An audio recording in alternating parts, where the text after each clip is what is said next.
안녕하세요. 오늘도 누워서 문학작품을 한 편 보도록 하죠. 이효성님의 메밀꽃 필 무렵입니다. 여름장은 일찍 끝나버립니다. 해가 중천에 있어도 일찌감치 접고 떠나는 경우가 많아요.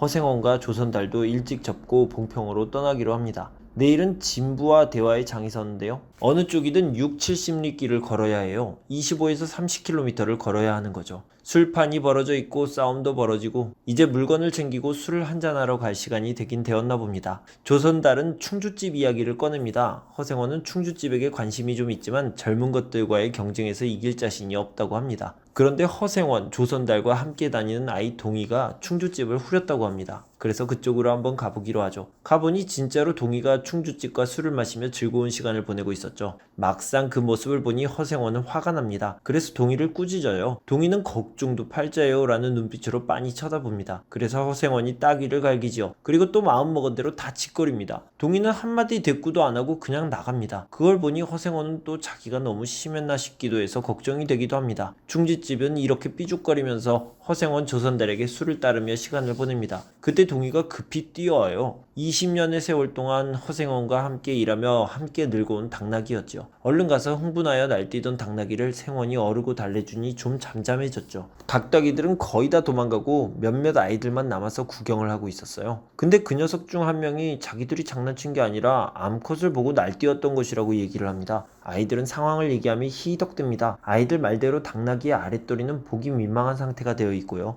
허생원은 어떻게든 가려보려고 합니다. 각다귀들을 채찍으로 위협해보지만 각다귀들은 이제 허생원도 놀려대며 달아납니다. 이제 허생원 일행은 대화를 향해 떠납니다. 허생원의 고향이 청주라고는 하였지만 고향을 돌아보는 일은 없었고요. 봉평은 항상 들렀어요. 그리고 봉평에서는 면에서 면으로 처음부터 끝까지 다 돌아다녔죠. 허생원은 젊은 시절 돈을 좀 모은 적이 있는데 투전판에 뛰어들어 사흘 만에 다 털렸어요. 나귀까지 팔게 된 판이었지만 그건 아니다 싶어서 나귀를 끌고 도망 나와서 나귀의 등을 어루만지며 울었다고 해요. 그렇게 빚을 지고 다시 시작하니 재산 모으는 건 틀렸고 입에 풀칠이나 하면서 여기까지 온 거였죠. 호탕스럽게 놀았어도 계집을 후려본 적도 없고요. 딱 한 번.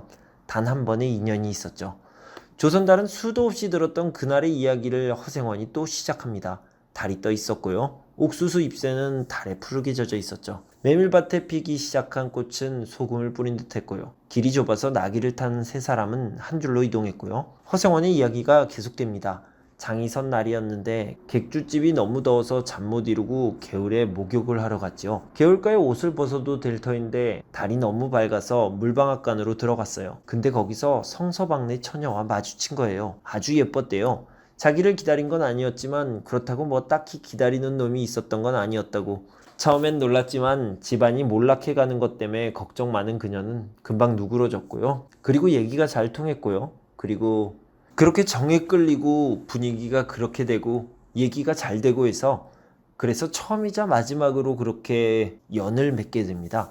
다음날 그녀는 제천으로 가버렸고요. 허생원은 제천 장판을 몇 번이고 뒤졌죠. 결국엔 못 찾았고요. 그때부터 허생원은 반평생을 아마도 30년을 그렇게 봉평을 맘에 두고 다니게 되었던 거죠. 조선달은 가을까지만, 그러니까 한 계절만 더 장돌뱅이를 하고 대화쯤에 전빵을 차리겠다고 해요. 하지만 허생원은 기약이 없네요. 허생원은 단 한 번 연을 맺었던 그녀를 다시 만날 때까지는 그냥 이대로 살아간다고 얘기하죠. 그러다가 갑자기 동희에게 말을 걸어요. 먼저 충주집에서 있었던 일에 대해 사과를 하면서 말을 꺼내죠. 동희는 오히려 자기가 부끄럽다고 했고요. 그리고 나서 동희는 자기에게 피부치는 어머니뿐이고 아버지는 처음부터 없었다고 말을 해요. 처음에는 허생원과 조선달이 그런 게 어딨냐며 껄껄 웃었지만 동희는 자기 사연을 계속해서 말하죠. 세 사람은 이제 개울을 건너게 되었고요. 땀을 흘리며 걸어왔지만 밤의 개울물은 뼈를 찌를 만큼 차가웠죠. 동희의 이야기는 계속됩니다. 어머니에게 새아버지가 생겼는데 술주정뱅이 망난이라서 하루가 멀다 하고 처자식을 두들겨 팼대요.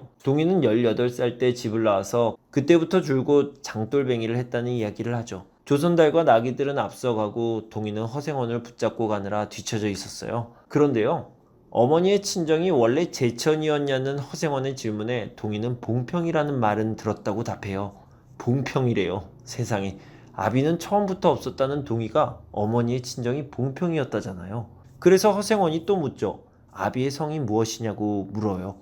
그때 허생원의 기분이 어땠을까요? 허씨라는 답을 듣고 봤을까요? 그때 허생원은 발을 헛디뎌 고꾸라져요. 풍덩 빠졌죠. 허우적거리는 걸 동희가 다가가서 붙잡습니다. 동희는 물속에서 허생원을 가볍게 업어요. 허생원은 민망해하고 동희는 괜찮다 합니다. 이야기는 계속돼요. 어머니가 아비를 찾느냐고 질문을 해봅니다. 정말 조심스럽게 무심한 듯 그렇게 질문을 하죠.